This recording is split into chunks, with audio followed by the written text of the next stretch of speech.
Welcome to Varsity House Podcast. I'm your host, Shaun Crawford. On this episode, co-hosted by Elliot Montanez at Lyrical Lemonade and our special guest, Julian Love from the Seattle Seahawks and Notre Dame. Appreciate you coming on again. Yeah, second time's a charm. Thanks for having me. Coming off the season you had, it was a great season. Accolades, first-time Pro Bowler, obviously a new team as well in Seattle. Kind of just talk about that transition. Yeah, it was a weird one for sure. I mean, coming from New York, like you said, Notre Dame, you're in the media spotlight. You're you're talked about. You're the team, good or bad. People are paying attention to you. And Seattle's been secretly, I feel like, successful for years. I mean, since Pete Carroll got there, obviously with the Legion of Boom era, then even recently, I think they're the highest winning percentage team in the league, but no one talks about it because it's Seattle. And getting out there, man, it was just a culture shift. I was coming from, having 3 head coaches in New York. I enjoyed my time there, but I had to always adapt. Every year was new. And Pete Carroll, man, he's the one who sold me on Seattle. Meeting him for the first time, flying out there. I mean, the dude knows football. He has juice, energy. He lets guys be themselves. And so it was just different. And going out there, kind of had nothing to lose. I mean, I was going in there to be the third safety behind Quandre and Jamal and work with them. And, yeah, I just kind of was thinking about, man, just ball. Let's do what you got to do, have some fun. And I think the results show, thankfully. Pete Carroll's got to be, a top 5 coach living right now? What was that like playing for him? Dude, it was special. I mean, that guy was the oldest coach in football, but you see him doing like sprints on like Thursdays. He's throwing routes to us. He's always throwing the ball. He has a hoop in the team room, a basketball hoop, and we had shoot-offs, every other day. It was just like, it was loose. It was energetic. I mean, he let guys be themselves. He let the Florida boys do their thing, be Florida boys. He let just me be me. It was special. I think he got it. And it was really cool to be a safety for him because he understood DBs, he understood defenses, and yeah, I just really appreciate having him. It was good for my game. My bad, really quick. Do you know what kind of gum Pete Carroll chews? Because that's like one of his things. He aggressively is always chewing gum. Did you ever see what type it was? No, that's a good question. We did have just trays of gum available outside the field. Different types. You got Wrigley, you got Juicy Fruit, all the type. I feel like he was maybe like a Big Red type of guy or something like that. Why Seattle, knowing that you were going to be in that third position and knowing that, leaving a team that you were the starter at, why, take that chance and go all the way out there to Seattle? Yeah, it's funny. When I first got the call from my agent about Seattle wants to fly you out, I said, why? At first, I was like, why? Jamal was top 3 highest paid safety, and Quandre was probably top 10. They had 2 well-paid safeties. And I'm coming off a year where I was balling. I was a captain for the Giants, and I was looking to continue to be that guy for whatever team. And then the market just wasn't what it was. Jesse Bates signed that high deal, and everything else just kind of wasn't as high. Everyone was taking kind of lower offers, and so you see a lot of these 1-2 year deals being taken in my market class. And so honestly, Seattle just had one of the best numbers on the table for me, and they were winning. They were in the playoffs the previous year. They had a ton of talent, ton of draft picks the upcoming year, and so it was promising. And all the draft picks from the previous year were hitting. Like Tariq Woolen was a draft pick. Yeah. That was a hit. K9, Abe Lucas, Charles Cross. It's a young core. And so everything looked promising for it. And we underachieved this year, which is the craziest part. But it was fun just to be around so much talent and just so much juice and energy. And so it was kind of just a bet on yourself type of deal. Y'all were definitely my sleeper pick for Super Bowl champs. Man. Because when you look at the roster, it's star-studded, especially bringing in Witherspoon and then bringing in JSN on the other side of the ball. And I was just like, they got every piece. Gino's balling. Gino's nice. Yeah. Veteran experience. I think we finished, some teams, I've been on some teams, you finish 9-8, it's a moral victory for the season or whatever. And 9-8, just and not making the playoffs was devastating for that team. The there's some games we let go that it was killer. And we know what we have. I think it's good that the core is young, and we can continue going. But yeah, I mean, the expectation definitely was not met. Who else is in that division? It's the Niners, is it Raiders? Rams and the Cardinals. Rams and Cardinals.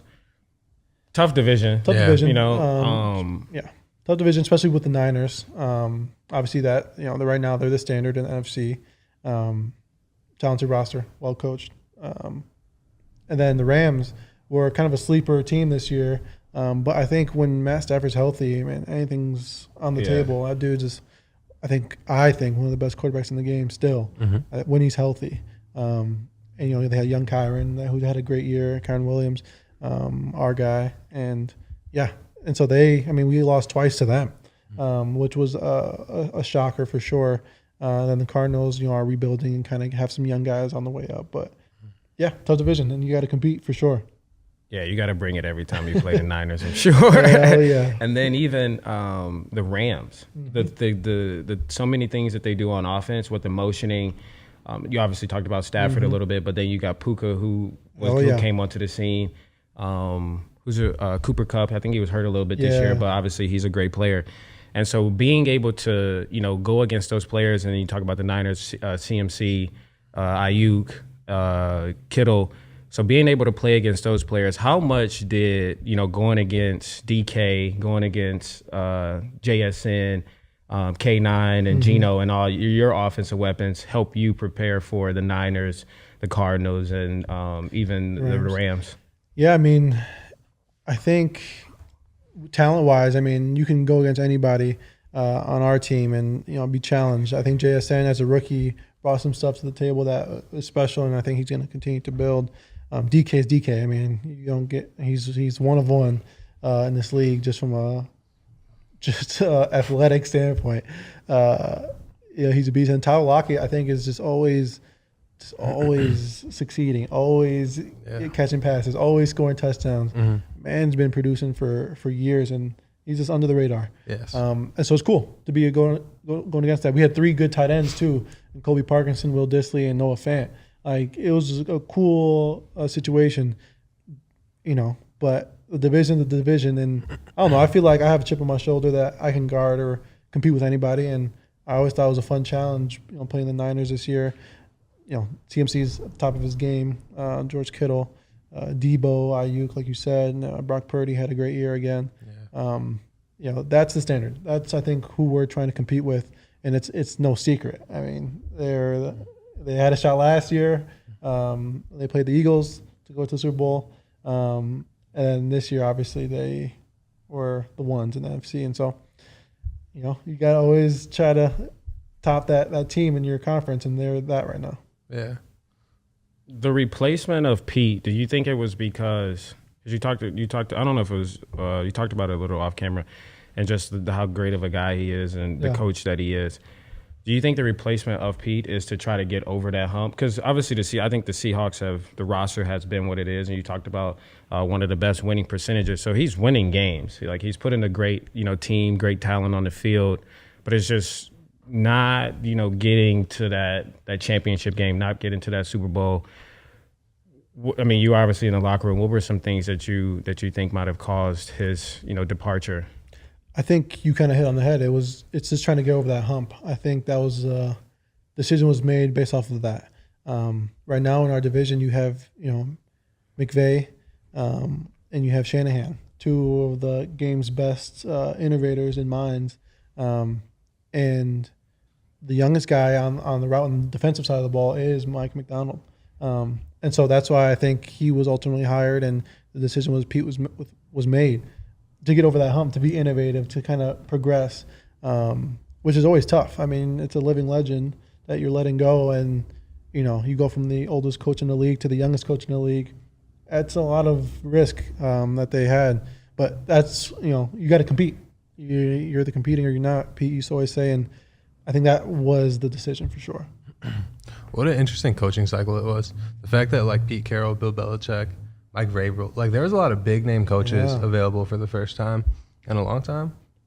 And I feel like you don't see things like that. Also with Pete Carroll and Bill Belichick, I don't know their exact ages, but they're in their 70s too. So like, how long could you really coach for? You know, that's a strenuous schedule. Man, those guys, I think few people are built for, or like just born to coach ball, be around football. And I mean, those two are a prime example of that. They're just football knowers for sure. When you had Pete, you ever ask him about like the USC days or anything like that? 100%. When I first went out there, I was wearing a Notre Dame shirt. Just, I don't know why. And he, obviously made a comment on it. And he has so much swag to him that, he would go into a story, talk about the Bush push, like in detail about how crazy that weekend was, and just all the USC days. I mean, from the beginning, he kind of always was innovative in that way. He brought like kind of the celebrity status to USC back in the day. He tried to bring some of that to Seattle and just swag and energy. And so his stories are great. I mean, he's one of the best storytellers there are, and I appreciated that. But the guys there for sure have heard every story over the years. I'm sure Bobby Wagner heard every story Pete has to tell. But I was all ears for most of the season just because it was all new to me. And then even going to look at Pete, some of his videos went viral as far as was he running routes, right? Yes, he was like throwing 7-on-7 against the defense. And like, he was like escaping the pocket and everything. And like it made the defense look pretty shitty. Everybody was pissed, and to the next week, everybody's just not letting him complete a single ball. But that's his mindset. He's throwing no looks and stuff in like warm ups. He was different. And then he had like Will Ferrell, Snoop Dogg. It was a little viral clip, like commenting on that. Because those are all his USC connections. Those are all he's plugged in with all those people. How beautiful is Seattle? Like I got to go out there because we did a meet and greet when you first got signed. It was with you and Draymond, so we put on an event to allow you to meet the fan base and allow the youth and just the community to come out and get to know you. And then we did a live podcast there, but that was my first time ever there. And thankfully I heard it rains a lot, but thankfully when I was there it was sunny every single day. It was probably around like 70 or 80 degrees and very beautiful, like so green. It was just I was shocked. But you coming from the city, coming from New York, talk about, and being from Chicago, so it's very different feel. Talk about just your first opinion when they said they wanted to, like when they flew you out and then you first touched down in Seattle. I mean, it's intimidating. You're going to feel like the edge of the world. Like Seattle's up there. That flight, to Chicago was about 4 or so hours, 4 and a half. It's definitely intimidating, and it's not much of it's not a huge downtown, but it's just gorgeous. I mean, the trees are, it's kind of, still I haven't got used to it. I mean, and it is sunny. Like people say, it rains and everything. For the first 4 months I was there, it was barely raining and it was sunny, and like the lake is right there, and it's gorgeous. I think for most of the year, but everybody says like summertime Seattle, which I've never heard until I've been out there. But it's a scene for sure. I mean, you got planes flying. It's gorgeous, and I had no idea. It rains more per year in Chicago than it does in Seattle, which caught me off guard for sure. That sounds accurate. It's always raining here. Always raining here. It's heavy rain. Yeah. Over there, it might rain more days, but it's always like a light mist in the morning. And so nobody over there has umbrellas. Apparently, if you have an umbrella out there, you're a tourist. I learned early, and so different. For just sure. walk around and like just like a light rain jacket, maybe. But pause. I got it. That's actually pretty weird, though. Yeah, no. It's just you probably walk around with like water resistant. Yeah, it's like a little light wind jacket or whatever. I gotta ask you this: you still have my glasses? Your glasses? Yeah. Oh yeah, I still have them. All right, cool. I don't necessarily need them like ASAP or anything, so I went out there and I left some sunglasses out there, but they were like glasses, but also like real prescription glasses, but also sunglasses. Oh, you're one of those guys. But it was no. Transition lenses? They're not transition lenses. They're not transition lenses. They're like actual glasses, but then they come with like a magnet sunglasses that you can put on. So when I'm looking cool in the sun, I actually got perfect vision as well. That's an old man kind of move. The transition glasses are old man move, and also that might be worse. The magnet glasses. Yeah, you're sick. You just have them in your pocket, and you just I don't wear those glasses if it's like a maybe sunny day. it's a sunny day and I'm putting those glasses on, then there's no transition. Also, out of all the times that you could have asked him for the glasses back, right now it's just interesting. We're kind of talking about it. Egregiously We're kind of talking about it, though. I mean, I didn't know those were prescription. I thought they were just you sunglasses. just tried them on, huh? No, I ain't trying them on. Oh, they're fine. He's huh? trying to catch you. They're fine. They're fine. I didn't know those are prescription glasses you left. It's changed. That's the only reason why I cared about them. I thought they were just shades. Nah, we could buy them I more might have gave them shades. away or something. No, they're at the house somewhere. So right now, we're in the middle of NFL free agency. Can you provide some insight? What is that like as a player going through that process? Yeah, I would say for the top 5%, it's exciting, and you're having basically a bidding war, over your contract or whatever. Everyone, when I was hitting free agency, was saying, "Man, you're gonna be so excited. It's gonna be fun. You're gonna love it." And I hated it. It was ass because you're just waiting on calls. And I don't know. I'm a little bit type A where I want to be proactive. I want to be engaged in things, and it was a lot of my agent's talking to people. I'm not. Yeah. So it was a little, it's kind of like the draft all over again. For me, it was just like, damn, you're waiting and waiting just to hear something. Yeah. I know a lot of guys go through that. I know a lot of guys, you have let's say, in the initial goings, you have, let's say, on a good end, 10 teams are interested in you, interested in, bringing you in or they like your game, but they don't know what their situation will be. They don't know who they're going to sign. They don't know who they're going to let go. And then when it comes down to it, it gets narrowed into who actually is kind of on the verge of making an offer. And then you got the teams that make an offer. And so for me, it kept getting a smaller number because the safety market last year was unfortunately bad. And so fewer teams, everybody's cutting lower deals, and yeah, it's just a waiting game. And as players, you just try to get everything you possibly can get because you don't know when it's gonna happen again. You don't know when you're gonna stop playing, and so I love seeing the big deals. Unfortunately, I'm in the safety market, which isn't as valued as, let's say, like a D-line market or a quarterback receiver market. But I'm happy to see my guys getting theirs for sure. Yeah. And obviously looking back, it's easy to say now because you went to Seattle, you had a great year, all of that. But when you were about to exit New York, did you want to stay with the Giants at that time? I did. I definitely did. Just for, I am somebody, Shaun probably knows, is I just like comfortability. I like, knowing what I know. I like being in my, when I'm out here in Chicago, I'm just kind of low key. And it was that I knew everything from a staff wise, from playing wise. I liked my routine. But, things just didn't shake out. Still have love for a lot of players in that locker room, a lot of staff over there, but I just knew it wasn't working out. They didn't value me the way I valued myself, and so I made that call. And Pro Bowl later, it worked out for me. Yeah, and it was a team that drafted you too, because you went to the same high school all throughout high school, went to the same college, so that was your first time switching teams like that. It's weird because you have rivalries and in the division, you don't like playing when I was over there, the Eagles, Cowboys, and Commanders now, and then you just go to a whole nother division, and those it's weird. Those division rivalries kind of don't matter anymore. Yeah, you have to embrace a whole new culture. It was weird, and it was honestly intimidating at first. But like I said, you just got to kind of bet on yourself in those situations, and I believe my game was where it was. I think I'm certified. Not many people saw it, but Seattle did. Yeah. And it's been it was a good year for me. Absolutely. What do you think about the fans who get upset at a player for leaving their team that they're faithful to for going to get a raise? I don't think anybody takes it into a perspective of their own situation. Say you have another company that's offering you more money. Most people in this world, in this country, are going to take that.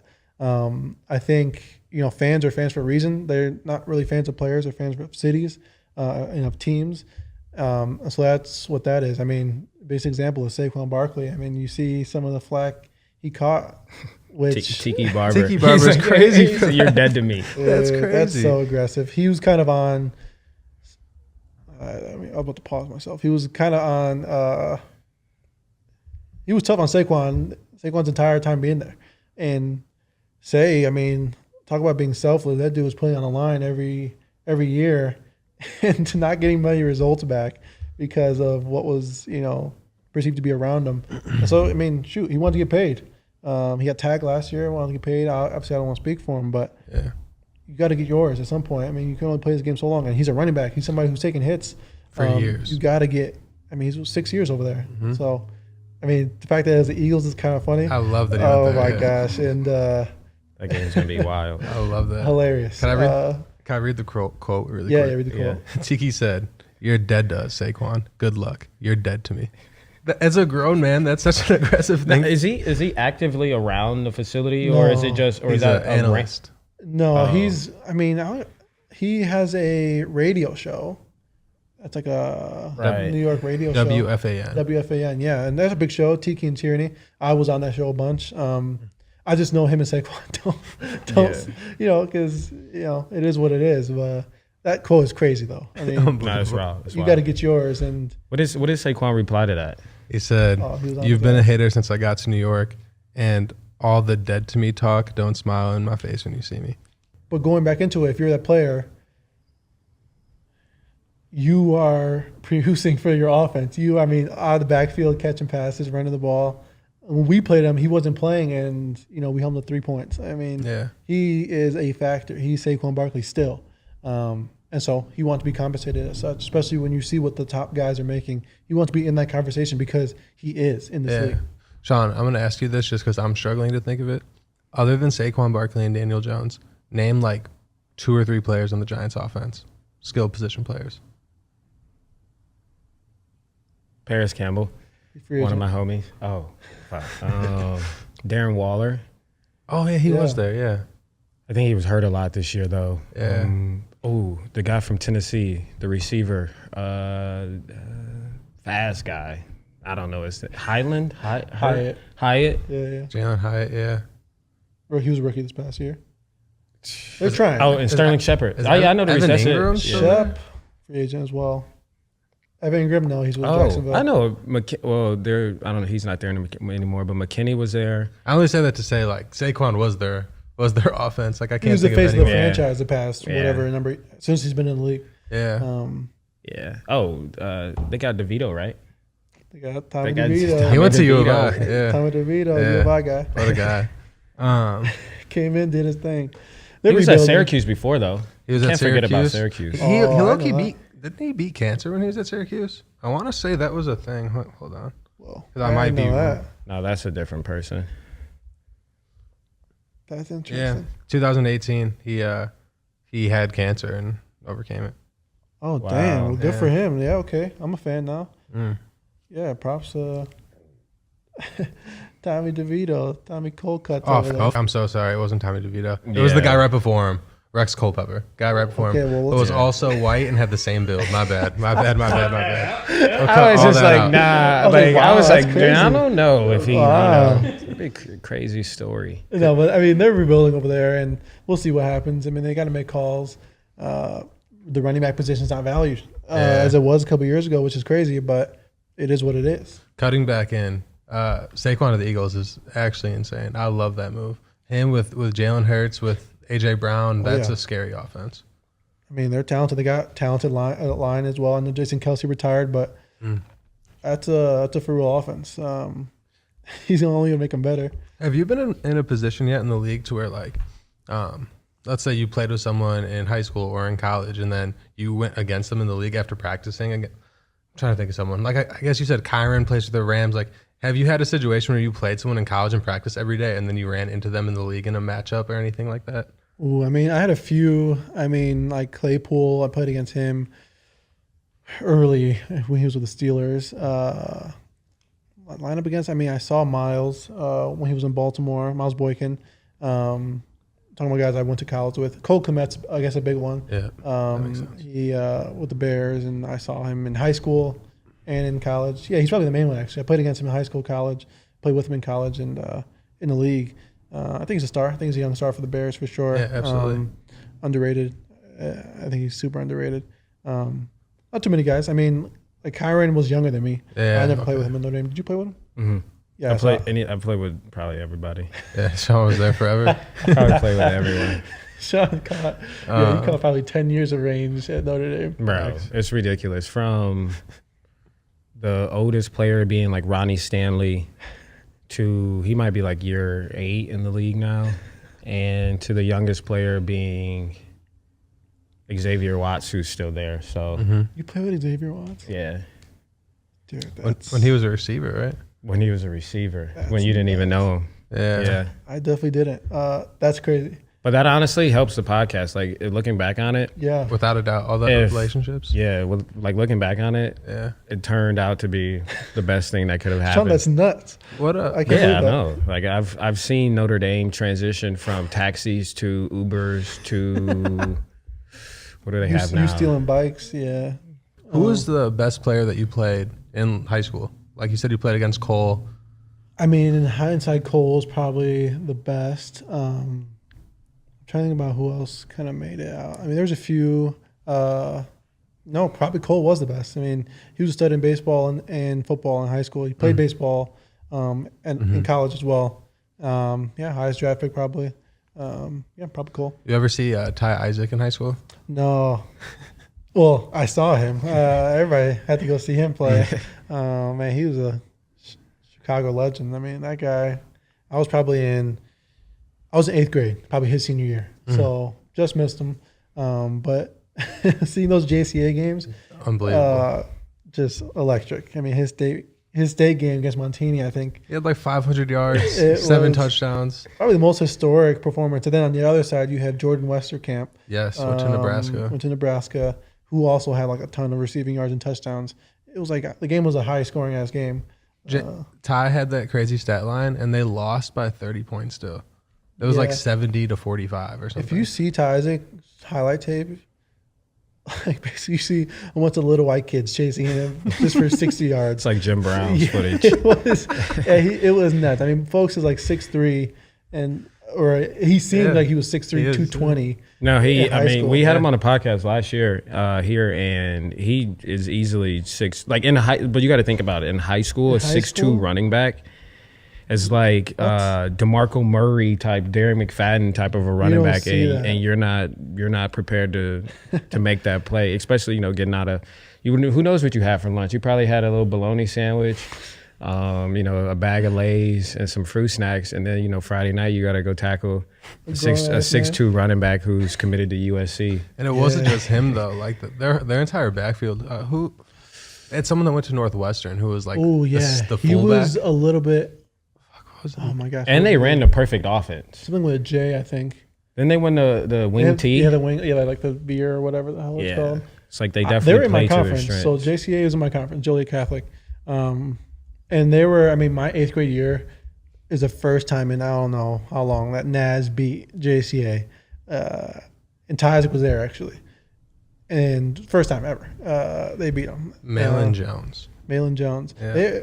Just triple veer, quarterback getting low, handing it off, and just a tough ass defense. Do you think? Because I think when I think of Chicago, maybe Illinois, I think of basketball. Yeah. Do you think football will ever catch up to the basketball players, or like the known basketball I players? think that's happening right now. I think, in Midwest, you're going to have O linemen. You're going to have kind of the I don't know. I guess that you is know what I'm unfair saying? because I don't even know any O linemen who are from there. I know there's a couple guys that are on the Bears that are local or from Ohio, or from Chicago, but in basketball everyone's a star. So whether you're the 5, I'm gonna know about you. Like Jabari Parker, I'm gonna know about you. From the course. point guard, I'm gonna know about you. So I guess it's a little like there probably are linemen that I'm blanking on, but I guess I'm only thinking about skill position. Yeah, it's transitioning for sure. I mean, from Chicago, that I can think of off the top of my head is obviously me, Cole, Miles. Just that was my era. JJ McCarthy went to my high school. Guy about to get drafted high. He went to Michigan. He's probably the biggest one now, and that I think will kind of set the standard for people that are known for sure. You have a lot of guys going to college, playing good ball. I think football is for sure on the rise. Basketball is always going to be basketball. There's hoopers here, but more people are getting known for sure. I feel like not from Chicago, but tight end from the Lions, Sam Laporta, Laporta? is from Illinois. Oh, I didn't know that. You just have kind of sneaky guys. Laporta balled, bro. Yeah, Kyron Williams from Chicagoland area. He's from St. Louis. Whoa. He is? St. Louis, yeah. Why am I thinking he's from Illinois? Because it's basically connected, like the border of where Illinois ends and St. Louis begins. It's That's like, not fair. That's every state. No, that definitely doesn't count. Yeah, I said St. Louis. I know that. Talk to him. Don't talk to me. But there's a school called East St. Louis in in Illinois. Chicago. Yeah, In Illinois. I There's know Kyron hoopers from St. there. Louis. Because he played Boom with my brother. That's why I think he's like the 7-on-7 team. Oh, I know that. But I'll count him. Yeah, why not? We're on the way though. I mean, I'm trying to set the standard for sure. There's that one kid right now. He goes to St. Ignatius down the street. I think his name's like Justin Scott. Yeah. He's this 5-star D tackle. When O State. Yep, Ohio State. Yeah. But I mean, there's some guys. Northwestern actually has a game this year in the Cubs Stadium versus Ohio State. Very random, that'd be cool. very random. That'd But be I think very that'll be really cool for the city. But also the Northwestern players. They played Iowa there last year. Northwestern does that every year. yeah. They'll probably lose by O like State 40. by but- 45. Northwestern's become terrible. It's we know They had Big Ten Coach of the Year though. Because You they know that? came There's off so of little yeah, expectation. they came off of like the whole hazing scandal and they won 5 games. They got Fitz fired. I thought he was a good coach. I thought he was a great coach. He was there I forever. thought he was a great Man, coach. that's tough. He recruited me. Yeah, I was about to ask. He I was about to recruited ask. me. Yeah. I mean, it's tough for those schools like that. Even Notre Dame's in that category. Yeah. It's going to be tough to compete with the money that's being thrown around in college ball. And That's right. like Vanderbilt, it's a team that's in the SEC. Us, Northwestern, like the academic, Stanford, the academic schools that also, play football. It's going to be tough. You got to throw some money at these kids now. Let me ask you guys this. If you wouldn't have gone to Northwestern, Jesus Christ. Yeah. If you wouldn't have gone to Notre Dame, where would have you gone? And like, was academics that big for you where you would have maybe considered a Northwestern or a Vanderbilt or a Stanford? For me at the time, I would say Northwestern was my number 2. At the time, I committed early. Like in my junior year, I think I was the second commit in my class behind like Tommy Kramer, or maybe John Shannon or Tommy Kramer, one of the two. And so I was early because I grew up a Notre Dame fan, so it was kind of the highest I knew I wanted to get. But then, of course, after I commit, like the week after, I get a call from O State, Michigan State, and Michigan, just because that's just how it goes. And all of them asked me would I decommit for their school. And so who knows? It's a crazy question. That you were 16, 17 at the time? Yeah, for sure. Yeah, it's tough. I was talking, it was literally Urban Meyer on the phone. And Urban Meyer doesn't play. and just straight up. We didn't talk for more than a minute. He's like, hey, it's Urban Meyer, Ohio State. Just wanted to know if you would ever decommit to come to Ohio State. I just said no. What a loyalty test that is. So awkward. But like I said, I knew what I wanted. Notre Dame was playing good ball. My last year in high school was the 2015 year, and they were whatever. They went to the Fiesta Bowl. Went to Fiesta, 10 and 2. Maybe. The trend was trending upwards for Notre Dame, and school, hour and a half for me, easy choice. But who knows? I committed early, so.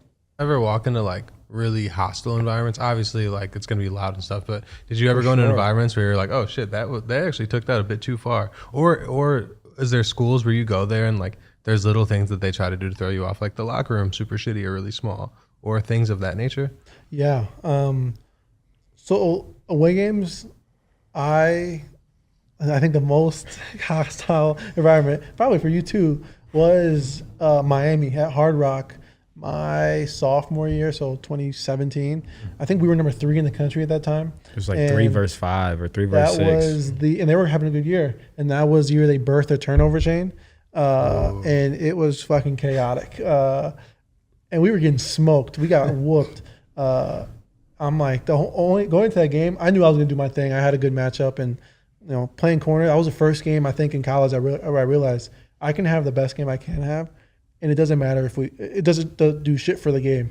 Like I can lock down at corner this one receiver, sure, and we can still get torched by 40. Yeah. And I had a good game, but the only thing I was going to that game thinking was, do not turn the ball over. Like offense, do not throw a pick, do not fumble, do not let them get this damn chain out. Because if they took that chain out in this environment, the game's over. Like it could be first quarter, game's over. And sure as shit, we throw maybe 2 pick sixes that game. We threw three. one. We right out of halftime. Oof. We threw one, and he crit. Oof. Yeah, it was just a devastating play. Oh my god! Do not. Last time we had Ian on the podcast here. And I'm not pulling it I up. was like, bro, he loves pulling up plays. So we had Ian here, and we were talking about that game, and they threw a corner out, cover 0. You know, Elko Love cover 0 in the goal line. That's a tip for Notre Dame when they play Texas A&M this year. But so I was like inside leverage, and they, Braxton Berrios actually ran a corner out, and I was like, bro. I remember that. It was unguardable. But then I was just like, but that game was definitely a hostile environment. Like that was one of the games where it was not. I mean, it wasn't dangerous because I didn't think anything was going to happen. But they were throwing stuff at the bus when we pulled up. That's what I was asking. Yeah. Oh yeah, for us it was dangerous. My wife Julia was in the stands, and she said that shit was crazy. She would never do that again. People were hostile towards her, and I told her not even to wear Notre Dame. She shouldn't have, yeah. And she didn't. She just had on like she wasn't wearing Notre Dame. You're not from here, but like in a really hostile environment, they example is when I was in New York, maybe one of the years at Philly, and Philly can get hostile too. When they know you're not cheering when the home team does something good, they're like, okay, they're clearly not for the other team, and that shit happened in Miami, and she just. Chaotic. I have family there and shit too. We got whooped, and that was probably the most crazy. Bro, that game, I had a family friend of mine who actually went to Miami, and they were like, "Hey, could you give me tickets?" I'm like, "Yeah," assuming that they're gonna wear Notre Dame stuff. So I get them tickets, and they go to the game, and I found out after the game. Like I didn't even really talk to him pregame or even see him after the game. I don't even think I saw anyone after the game. I was like, "All right, we gotta get out of here." Yeah, we gotta roll. And Chad Clunder, right on as I'm getting on a plane to go back, he's like, come over here. I was like, what's up? He's like, did you invite anyone to the game? I was like, yeah, family and friends. He was like, did you know they had on Miami stuff? And I said, dude, I had no idea. I'm really not trying to talk about this right now. We could talk about it later. But I got on the plane and texted my friend. I was like, yo, what are you doing? What's wrong with you? That's tough. Yeah, That's I hate that was the last time that I invited. Because that's like a rule too, right? It's like because you got to go to the will call and get the tickets, and they're it's Notre Dame people, section. yeah, exactly. And so I was like, and we got cream, so they were probably the only people up. Whoa, yeah, we got whoa. That's such like a that's like a seventh grade thing to say. Why would you say that? Creamed. I didn't even, but like another option though would have been worse. Like what I was thinking. Nah, you could have said like, anything else. No, worked. not like nah. Want to feel cream? It probably would have been like Varsity House fucked up. We Podcast. would have got fucked up, but like yeah, cream just crazy. All right, I'll change the topic. You ready? Cream We'll is cut nice. back in 3, 2. Yeah, you guys had 4 turnovers that game too. So turnover chain was thriving. That's tough. That's tough for sure. Yeah. But after they put everything they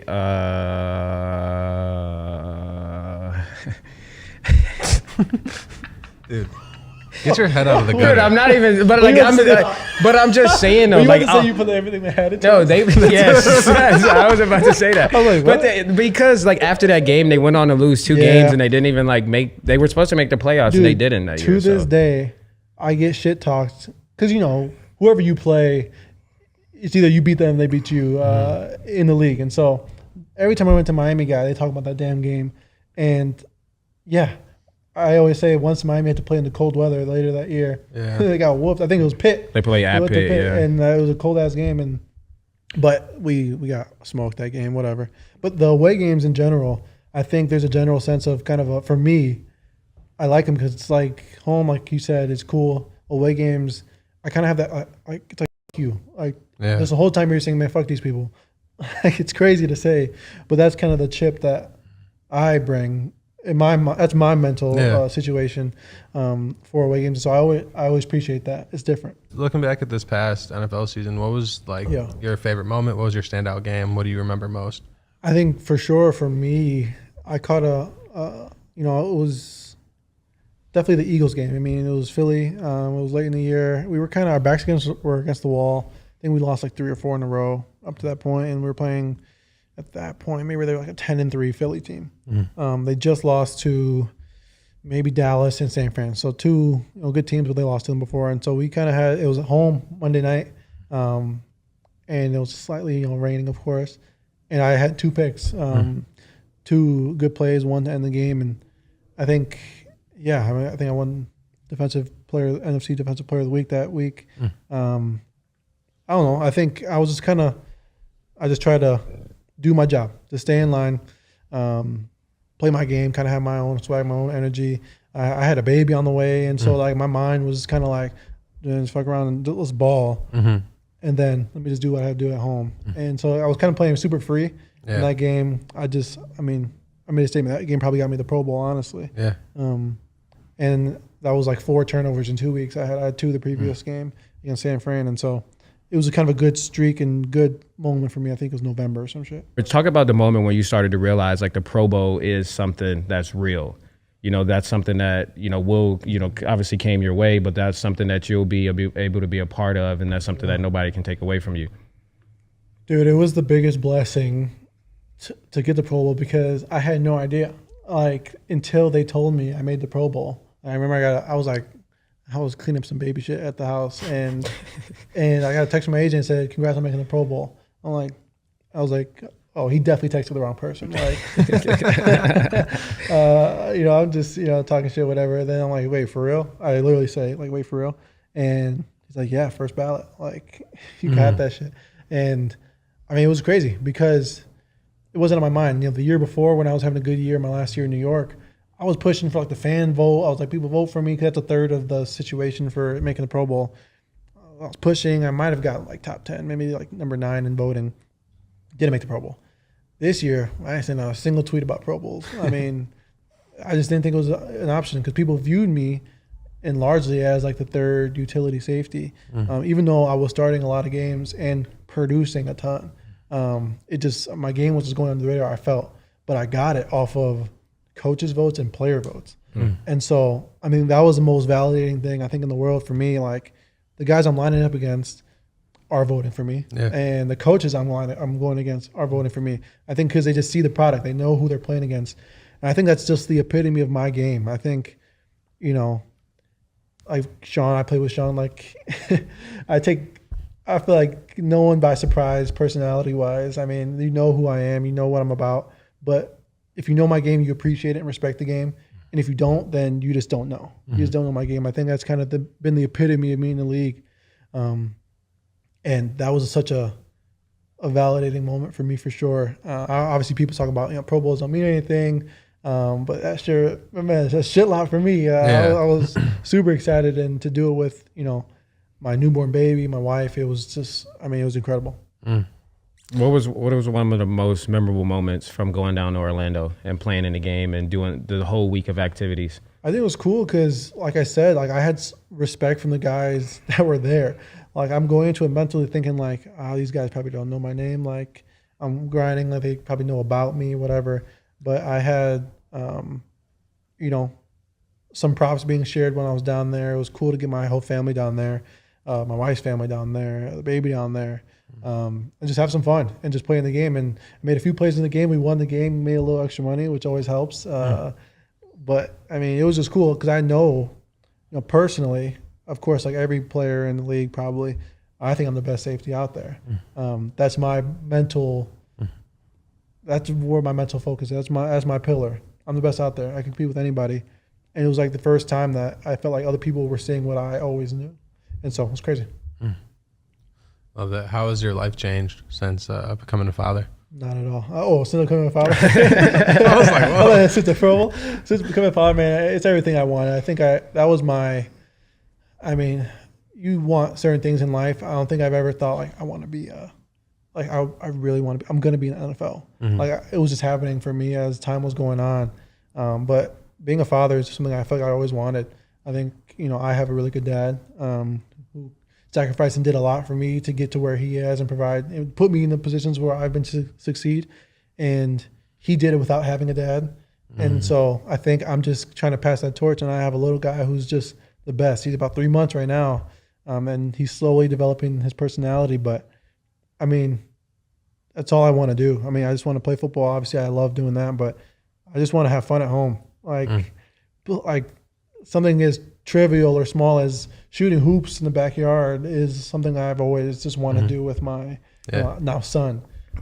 So yeah, it's been incredible, and to be home, back in Chicago and doing it around our family and everything is everything. I love that. You know, my favorite part about doing content is too, like 15 years from now, your son's gonna be on YouTube, just like Googling you, searching videos, trying to learn more about like, you know, how cool dad was. And he's going to watch this and be like, oh my God, he was talking about me when I was 2 months old. Man, I hope 15 years from now he's saying that. He was like, man, this guy's corny. Yeah, that's funny. Oh, it's going to be a new word by then. Man, I'm telling you. We're fucked. We're getting closer to 30. Everything's going downhill. No, I mean, it's cool. Obviously, when you're in this position, your life is, for the most part, captured. I mean, you can... Probably there's hundreds of interviews from me over the years, starting in high school, of me around football, me around whatever, and then it's all out there. You can find it, which is you can see all the hairstyles of me, baby face, didn't have a beard last time. Yeah, no beard, long hair, short hair, all that stuff. Yeah. What is your and this moment will come at some point. What is your take on youth playing football? Because I feel like now it's kind of like obviously with the concussion cases and all those different things going on, like CTE and all that stuff. I think flag is pushed a lot more. Yeah. And you having a baby boy, I feel like that question is going to come up at some point with you and Julia, to where it's like, all right, is this a year he can play? Maybe hold off. What are your thoughts on that? And have you even thought about that yet? I do. I mean, I weirdly was one of the, it wasn't a thing. Flag wasn't as much a thing as us growing up, but I played flag before I played tackle. Then maybe I was like 9 or 10 when I switched to tackle.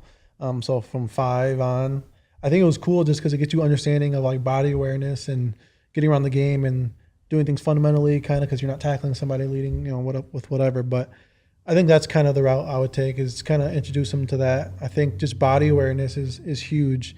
As I've been reading up on stuff, getting him in as many sports as possible, if he wants to play sports, like whatever, gymnastics when he's young, just to be able to like be spatially aware, and then just continue that. If he wants to play football, sure.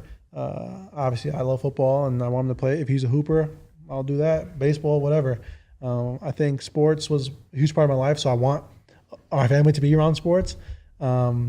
But I think for sure, me and you, I know you play multiple sports. I want him to do as much as he can until however long. And so I think that's my take. I think nowadays you have a lot of parents specializing in shit. Like, we're going to train football, we're going to train baseball. We're not doing that over here. We're going to be doing it all. My kid's going to learn a golf swing at age of 3, and so I want him to be as well-rounded as he possibly can.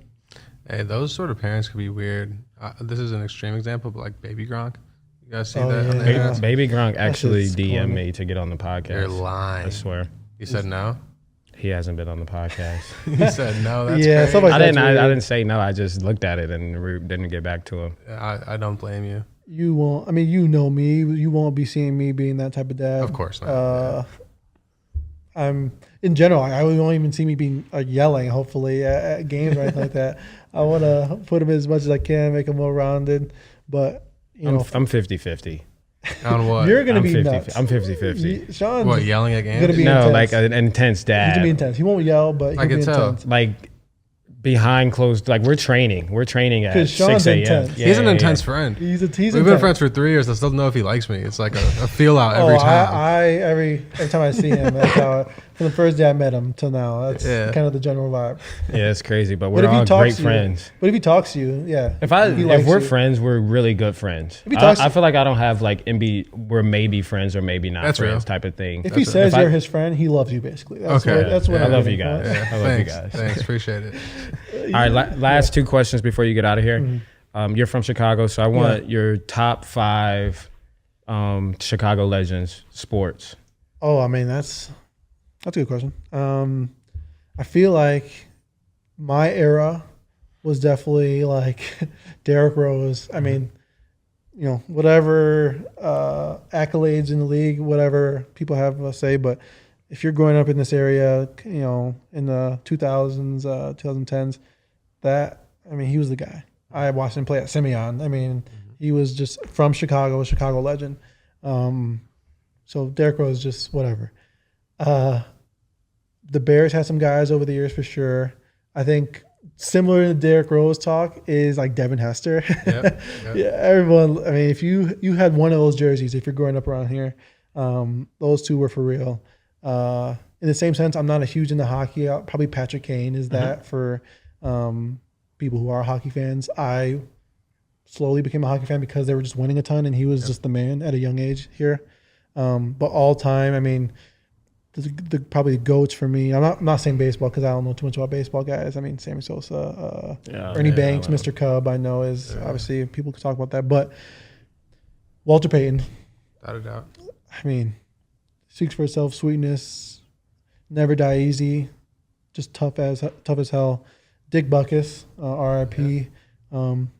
If you look at Chicago Bears standard, I think what they still try to be is everything Dick Butkus was as a player. Just tough, gritty. I mean, that dude was a menace. Of course, RIP. And then number one is Michael Jordan. I mean, he is the brand of basketball. People will fight you over talk about Michael Jordan in Chicago. And I love LeBron. You know you like LeBron too, obviously. And I'm a LeBron guy. But MJ is the epitome of Chicago Bulls, of swagger. I mean, he's the brand. And there's no one bigger than him, I think, in Chicago sports history. Yeah, he's really the only reason the Bulls are still relevant. For sure. Honestly, there was a silver era there. Outside of Derrick Rose. He had a Joakim run. Noah, Taj. That was a fun team. That was a fun team. That was my peak of They Bulls were nice in 2K. They were nice. And nice. they had some runs. They met LeBron a few years. Mike Dunleavy. That's a random He one. was a sharpshooter in Kyle Korver was a sharpshooter too. Tibbs. I mean, even Kirk Heinrich a little bit before was tough as hell. Ben Gordon. Ben Gordon was nice. That was fun. They had Aaron Brooks. One guard. Andres Nocioni, go back a little bit. Nah, I don't know. Carlos Boozer was a little later. I met Joakim Noah recently, and we were talking at the end of the conversation. I was like, yo, by the way, like when you dunked on Paul Pierce in the playoffs that year, I was in 8th grade, like peak Bulls fandom, thank you. And he just started laughing. Do you remember that game? I don't. I'm not a huge fan of Joakim Noah. He kind of hates on Cleveland. That's why you don't like him. Legendary speech. That's fair. Yeah, I don't understand. No, but that for us for sure. And that, I mean, we were kids basically. That was so fun. I went to so many games. United Center is one of the best stadiums in basketball. I mean, that was peak.